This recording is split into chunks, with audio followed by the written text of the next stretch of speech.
Hi, I'm Kristen with an E, and this is Talk with Kristen with an E, a place to slow down, be honest without having all the answers, and feel a little less alone together.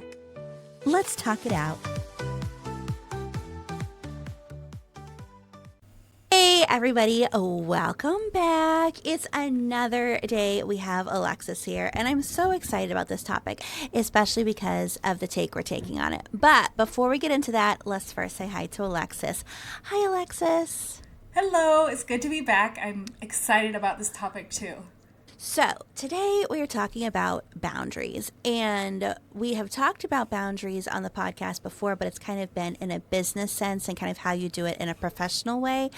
But today we want to talk about more about boundaries in personal life and parenting and kind of what that looks like and how it feels. So, to get us started, Alexis, since this was kind of your idea to talk about, why don't you give us a little summary or kind of what gave you the idea about this and kind of just where we can start the conversation.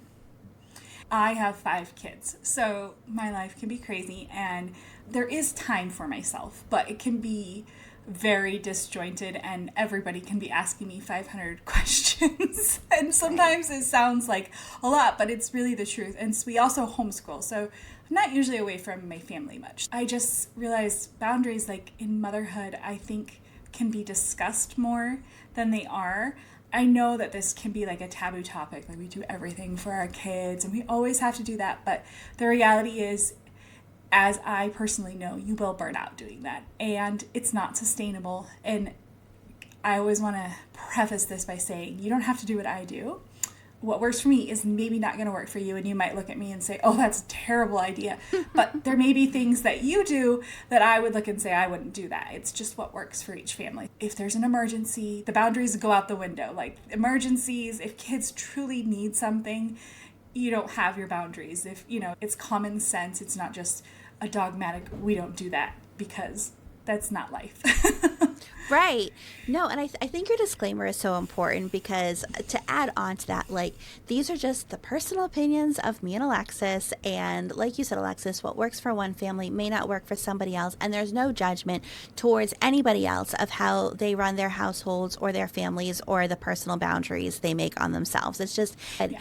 And I love how you bring up about putting the children first and having time for you, because I feel like there's different avenues the society kind of places, especially on mothers, and I'm sure it's on dads too, although I do think it's a little bit different. We may touch on that later. But for mothers, it's either do everything for your kids, put your children first, put your needs to the side, because now that you have children, it is all about them and doing what's best for them. And then there's the opposite camp that's like, you do you, live your best life, make time for you, self-care is important, your kids will have their whole lives ahead of them. And I think there's truth to both of those. But it is hard to find that balance when you are trying to be there for your kids and take care of them, but still take care of you, because, the age-old saying, if you're, on the plane and the oxygen masks come down, you have to put yours on first because you have to take care of you before you can take care of somebody else. And that's where kind of I feel the struggle is, am I doing enough and spending enough time with my child? And I only have one, not 5, but am I doing enough for him to give him the quality of life that he deserves? Or am I focused more on, I'm doing what I want to do, this is my life, I'm taking care of me? So can you share maybe how you find that balance, or if you found that balance, or just how you go forward with it? Yeah, so I do think being a parent in general, this isn't just for mothers in this regard, but when you have a kid, you have to give up yourself. Like, that's just the calling, and there's absolutely nothing wrong with that. In fact, I think that we as humans are better when we're not necessarily serving ourselves all the time and we're taking care of other people, and our focus is on other people rather than me, because that just creates selfishness. Now, obviously, we can go the opposite direction, and you're putting so much into your kid that your kids become, dare I say, selfish, spoiled brats, and that can be a problem too. So there is a balance. And when I had my kids, obviously when they're babies, this is different. It's when they start getting older, like, this is going to sound, people will probably think I'm crazy for this, but my kids go to bed at 8 o'clock. My 16-year-old goes to bed at 8 o'clock. He doesn't have to go to bed. That's not the point. The point is he goes to his room, and at 8 o'clock, I have time to breathe, to just give myself time to, whether I am reading, baking, whatever, I don't have the mental load of somebody interrupting my tasks that I'm doing every 5 minutes, which does happen. And I don't have to think about it. I can just think about the things that I want to focus on. Now, we are moving into a different season in my life, and I'm not sure that I love it, but my teens want to stay up and talk. And we're at a different point where I have little girls that cannot be up. They can't be there for those adult style conversations. I mean, they can, but they're not appropriate in some aspects. And I'm enjoying that time. So 2 days this week, I had teens that were up until 10 o'clock with me, which doesn't sound bad. I mean, a lot of families do that, but for me, it was a stretch. And the next day I'm like, okay, go to bed, 8 o'clock, go to bed. And I don't mean for that to sound like, oh, it's about me, but my brain needs that reset. So that is one example I can think of off the top of my head for sure. And I think that's a great example too, because you still need to have that time for you. And because it's structured the way it is, there's no surprises. And like everybody knows, at 8 o'clock, I go to my room, whether I'm going to sleep or I'm just going there for activity, quiet time, whatever. That's the rule. And I think doing something like that actually does well because it does provide that structure. And like you said, there's times for it to kind of flex a little bit when it needs to be. And I think that's what makes it so usable. Now, do you spend so the 8 o'clock time, is that just you time? Is that you and your husband time? Or is it just whatever happens of the day? It kind of is whatever happens. And I will be honest, as they've gotten older, sometimes it's 8:30 and I'm like, all right, it's bedtime. And I have to sometimes remind my husband, like, listen, I need, this time for that time. My brain needs that. And because my kids are early risers, they are not kids that sleep.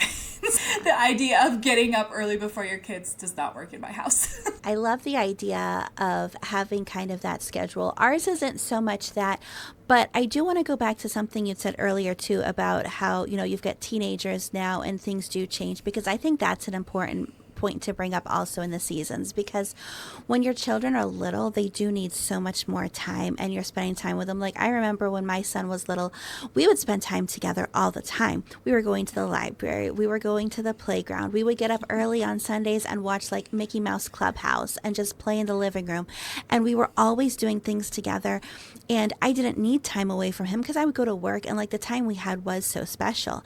And now that we're in the season where he's nearly 13 and he's spending a lot more time on his own or with his friends, like he's in his room playing video games, or he's in his room talking with his friends and they're playing video games, it's almost harder to get him to do activities with me. And so I've been trying to deal with, as he's kind of using his own boundaries to have his space, his time, is like, well, where do I fit into his life? Like, how am I still spending time with him? So what we do is I do drop off in the morning. So he and I have, 15-minute car rides in the morning where we'll talk about what's going on that day, things that's going on, or we'll listen to music, and I always let him pick the music, which drives my husband crazy. I enjoy it because I get to see what he's into. I get to kind of learn more about his interests, why he likes certain songs or musical artists or whatever. So it sets our time there. And then at night, we always have family dinner together. Now, it's not always at a table. Like, it's not like old school family dinners where we're serving, everybody gets themselves a plate, we sit in front of the TV and we'll watch like YouTube videos together, like funny ones, or something that kind of, which I know isn't necessarily family time, but it's like an activity that we all kind of enjoy and can talk about. So we kind of do things like that. So I'm not as structured with you as like the clean bedtime. Like, he has a time where he's supposed to be in bed and should be going to sleep, but it's not as structured as yours.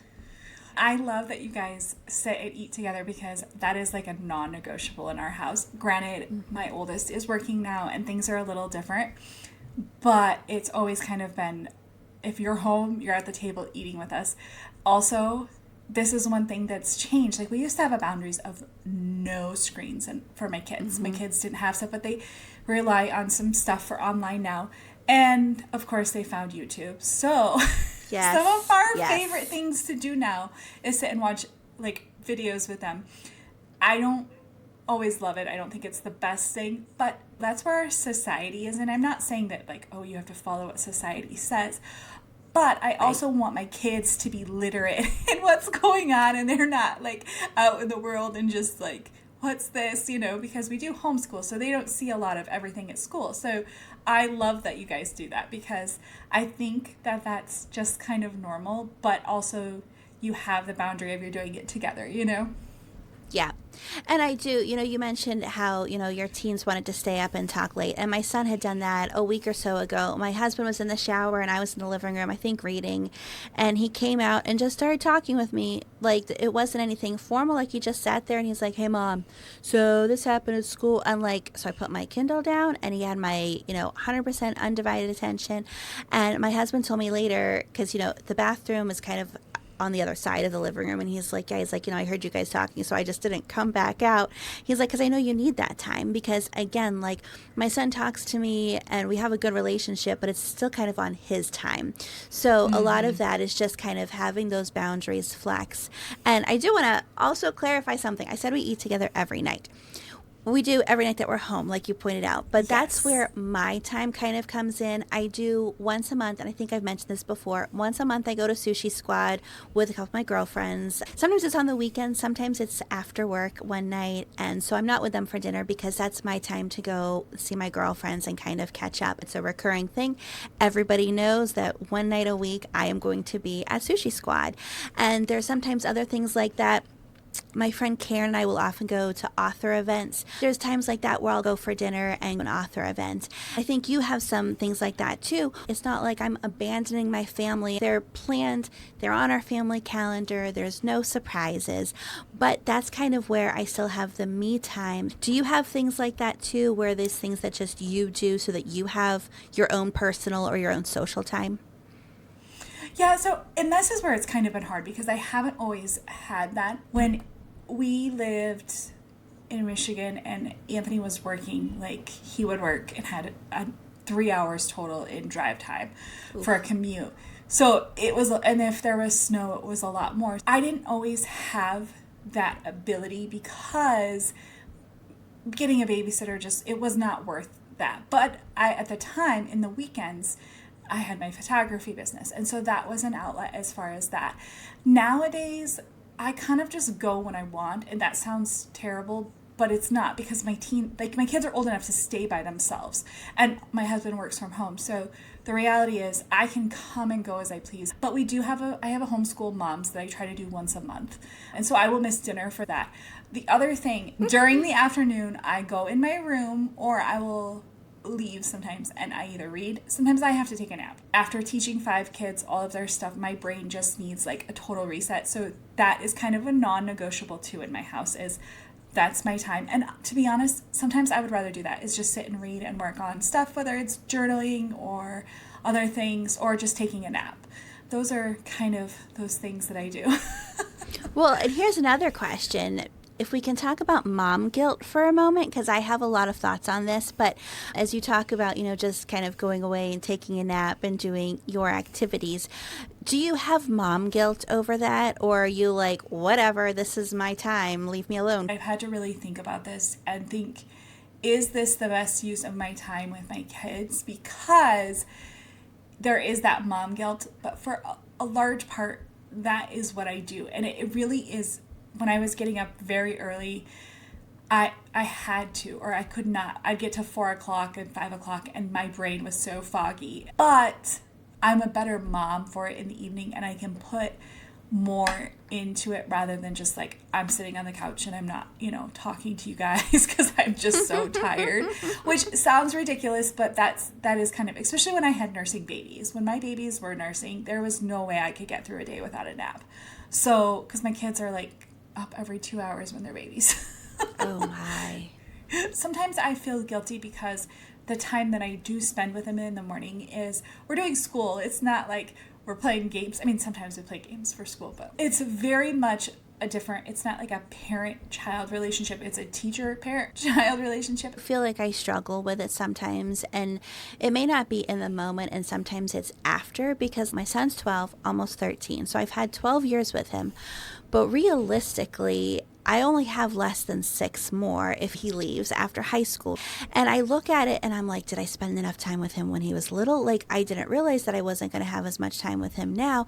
And am I making the most of the time? So then when there are times when I'm doing things myself, like if I'm sitting on the couch and whether I'm reading or watching a show or doing something and he's in his room playing video games, which again is what he wants to be doing, I struggle with like, well, should I be spending time with him? Should I make him come out here and spend time with him? Like, and that's like, I don't know if it's necessarily guilt or fear or a combination of them, but I really struggle with that because then like at the end of the day when I'm in bed, I'm like, I didn't spend any time with him today, or did I get to talk to him enough? Like, does he know I love him? Does he know I care? All these things that like, I don't know, there were different fears when he was little and they've changed now. And I don't know, like I just feel like I'm not doing enough sometimes. Perimenopause really kind of messes with me. It makes me more irritable than usual. And there are times where he drives me nuts, or he will come out to the living room and he'll just say stupid stuff. And I'm like, just go away. Like, I don't even want to talk to you because this attitude you have or the dumb stuff you're saying. And then I feel like a bad mom. And so it's so bad. But like, I need that time, like my quiet time at night, whether I'm reading or scrolling on my phone, which has been limited, you know, or watching a show with my husband or something, or realistically falling asleep while my husband's watching a show. That's still stuff that I need for me. So I don't know. Help me, Alexis. I have talked a little bit about my son he'll be 17 in March. We have 1 more year. And this past summer was incredibly difficult for me. Keep in mind, my kids have always homeschooled, so I've never sent them away. Like, they have been with me all the time. And this past summer, he got a job, so he was working 5 days a week, all day. My other son, who is the middle kid, he was working, and my daughter worked a little bit, but everybody was gone. And my husband and I both remarked how this is weird. We don't like it. In June, I said, I don't know what to do with myself. Like, I don't know what to do. I have so much time because school was done at this point and I didn't have all the kids. We weren't doing stuff. We weren't, you know, because they were working or they were off doing things, which is good. Like, these are important things, but I didn't know what to do with myself. Of course, I should have just relaxed because after that, like, it just got crazy. I am struggling with the fact that he is going to be 18 and we already don't see him a lot, and he is also a self-starter for homeschool. He does not want me to teach him. I would. We tried at the beginning and he's like, I don't want to do this. I just want to do it on my own. And he can do it on his own. So he does. So I think that's very normal, but it doesn't negate the fact that you still need your boundaries. Like, sometimes they just annoy you. Like, my kids are loud. They're so loud. And I'm just like, can you be quiet? Can we please be quiet? Or he'll always like, he's in like he's in junior high, but still like the middle school thing. Like, he wants to jump and like hit every door frame he goes through. I am constantly hearing his foam basketball bouncing off the hoop in his room over and over and over and over and over. And like, I love that he loves that, but there's sometimes where I'm like, stop. Can we please just stop? Like, please. But yeah, I think you're right. And, you know, because I can never go a whole episode without bringing this up, I think social media plays into this too, because how many times are we seeing our peers or other people sharing like, oh, look at all these activities I'm doing with my child. Oh, I love my child so much. And I'm like, should I be doing that with my child? Like, I'm not, you know, doing all these arts and crafts with him. Again, mostly because he won't. And it shouldn't matter what anybody else is doing with their kids. And it shouldn't matter what anybody else thinks about what I'm doing with my kid. But that's still one of those things that plays in the back of my mind of like, am I a bad mom? So here's the other thing I want to kind of point out, and this kind of goes maybe towards kids' boundaries. My oldest does not like to do like family stuff. He hates it. He does not want to be any part of it. And in the past year or so, we've kind of just picked and choose what we make him do because he is turning into an adult. And I think it's important to voice like, I don't want to do that, because the reality is when they're watching a show that I don't want to watch, I will say, I'm not watching that. I don't want to watch it. And I go do my own thing. So I do think that's important. But, you know, my other 4 kids love to be together and they love to do that kind of stuff, which is funny to me. But my other son is he just loves to be with everybody, and he wants to. Sometimes he doesn't want to if like it's really girly. But even the other night we were watching The Parent Trap, and I was like, "Oh, we need to watch this." And Ari's like, he looks at me like, and I'm like, "Come on, you'll like it. You will like it." So then he's complaining about it, but you know what? He came and joined us. I would never make my oldest come and do that because he wouldn't want to. But we have been making him watch Beast Games with us because that's our like family show that we're watching. Yes. So I sometimes think that it's good to respect their boundaries and not wanting to do that. But also there is a time for family time, and we all just do that because we're a family unit. No, and I think you make a really good point because there are things we still do as a family and there are shared activities that we have. So we all, my husband, my son, and I all love antiquing, thrifting, and that's something we'll do. Like we'll take a Saturday and we'll go to all the different thrift stores in the area and find different things, and it's kind of like a thing we do together. So there are things, and I think you're right. It's all about what they want to do too and kind of respecting their boundaries. You know, we're not going to force him to do something, but it is, we do want him to have a say in it and kind of have agency over what we do as a family unit too. Like sometimes we'll all say, you know, what movie are we going to watch as a family? Usually my husband picks because, you know, he's the dad, he controls the remote, whatever. But like on times where we can pick something else, we all get kind of a say in it, and it's really good for that too. So I do think you're right that it's about kind of the picking how much you want to force them and also respecting their boundaries as they become kind of as small adults and allowing them to have that freedom and express themselves. Yeah. And I think that's important. So it's a delicate balance, and sometimes you get it wrong and sometimes you get it right. So I have a question. Are you, in your family, do you limit the amount of activities that your son does? So we only have one child, and this was one of the reasons why we only chose to have one child, because even before I got pregnant, I had friends that had children, multiple children, and would be like, oh, we've got to take Johnny to soccer, and Mary has to go to ballet, and how are we going to be in both of them? And then they have swimming lessons, and I'm like, this is exhausting. Like, how do you have a life if you're just carting your kids around everywhere? So I was like, that's it. We're going to have just one child because I never want to say no to him. And I felt like if he had siblings, it would be like, oh, you can't do that because your sister's doing this, or you can't do that because your brother's doing that. Because if we did have more, that is what we would do. Like there would have to be limits, both financially, time, all the things. So because we only have one, he's pretty much free to do whatever he wants with activities wise. In the past, like when he was younger, things didn't really overlap. Like he would do soccer in the spring and fall, he would do basketball in the winter, and then summers were basically off. Now that he's gotten into more organized sports, he is doing a few more things. He's on his quiz bowl team at school. He's in dance. He's been dancing. I want to say this is maybe his 6th year of dance now. So he's in a couple dance classes. And now this spring, he's going to be trying out flag football and doing track. This is going to be our heaviest time ever, but we're going to try it out because he is getting older. And if you listen to my episode about resilience, what he really wanted to do was make the basketball team, and he didn't. So because he'd had kind of all his eggs in that one basket and it didn't work out, we're at a point now where he's kind of trying a couple other things. Like, okay, he's not going to be a basketball player. What can he do? So that's kind of where we do that. And right now, everything kind of has worked out. Everything's on specific days. So we still have days that are free. Like Quiz Bowl and Dance are both on Tuesdays and Thursdays. So now I think you do limit activities for your kids, right? So I love that they kind of get two different perspectives because we have a big family. But for the majority of America and people listening, 2 kids is probably like your average. 4 kids is pushing it. 5 kids is a lot of kids. Yeah, that's just crazy. Hey, I walked in and I got double when I had my twins. That's for 4. No, 5, really? 4. I wanted 6, but my pregnancies are not great. So that's a whole nother topic. But we do. But part of ours, first of all, is financially. Because we've chosen to homeschool, we have typically been a 1-income family. Now, I've done other stuff, but it's not enough to provide that. Our oldest has never wanted to do sports. Like, we tried to get him to do basketball and stuff. He never wanted to do it. So we didn't really. But then my daughter came along, and she wanted to do soccer. And at the time, my twins were like 6 or 7 months. And I just remember trying to cart everybody to soccer, and I couldn't do it. I finally had to be like, I can't do this. And my husband had to do it because it was just so much. We don't eat out a lot because 5 kids.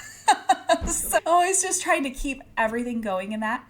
So we do now kind of limit what they do. They don't have a limit typically on youth group activities. So there's always a lot of youth group activities and that takes up Sunday night, Wednesday night. The youngest four do Taekwondo.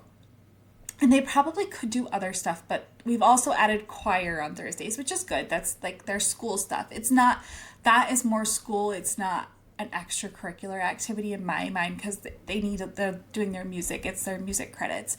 So we have that, but Taekwondo can get to be a lot. I mean, they have been practicing for a tournament and we are all tired because they have had 4 practices a week. And yeah, that's a lot. But here's where my boundary comes in. They can do that. My husband is, as long as my husband's willing to take them, and he likes to drive and run. I am not that person. So I don't. In fact, he takes them to Taekwondo practice. But when he can't, we've had many times, I take them, or if he's busy doing other stuff.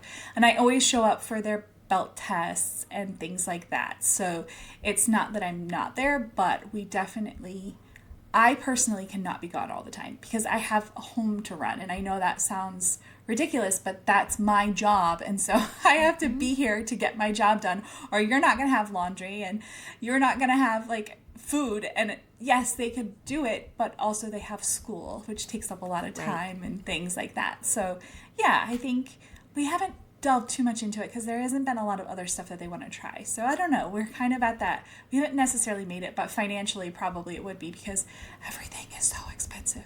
Oh, yeah. And then every activity, you need cleats, you need jerseys, you need all this stuff. I have to say that the reason that we have done Taekwondo for years is it's $25 a month per kid for 2 practices a week. That's like, it just can't be beat. That's really it's good, so good.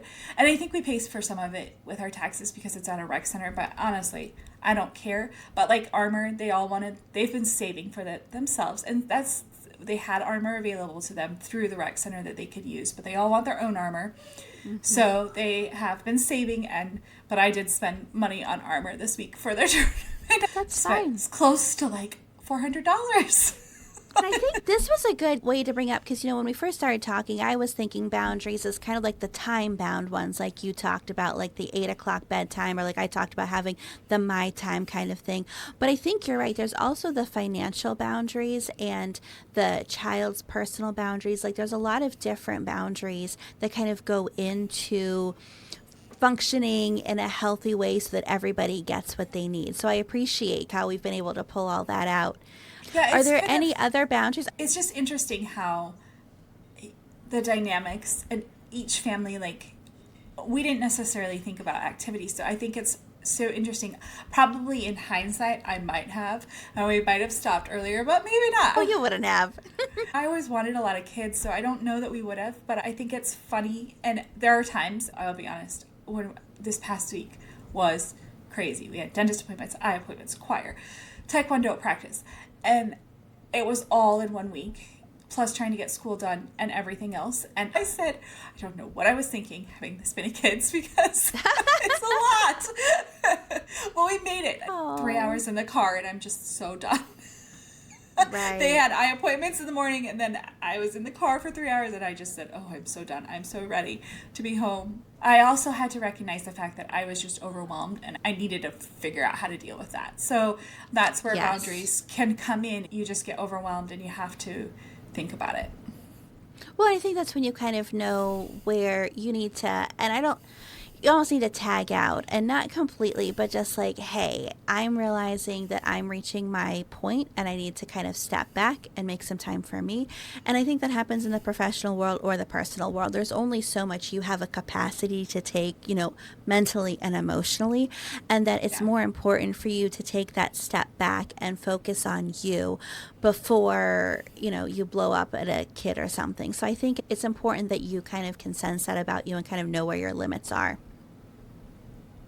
Yeah, and I think as I've gotten older, I've been able to recognize that more. When you're in the thick of it, it is hard to recognize. But I do think it's important to make time for yourself. And like I said earlier, I think the mom guilt is still a legit thing, but it's important to know that taking care of you first will help you be a better mom and take care of your kids more. And, kids are resilient and they don't need to be coddled. And it's important for them to have their own space and time and friends and activities. And that's how they're going to learn and grow. And that sometimes we just need to let go a little bit and let them have that space just as they allow us to have our space. There's no way I'm entertaining my kids at this point. And that sounds terrible, but it's true. Right. Well, Alexis, in closing, is there any final thought that you would share with our listeners or anything you would want to challenge people as they go forward looking at how they deal with boundaries and parenting or just being a parent in general?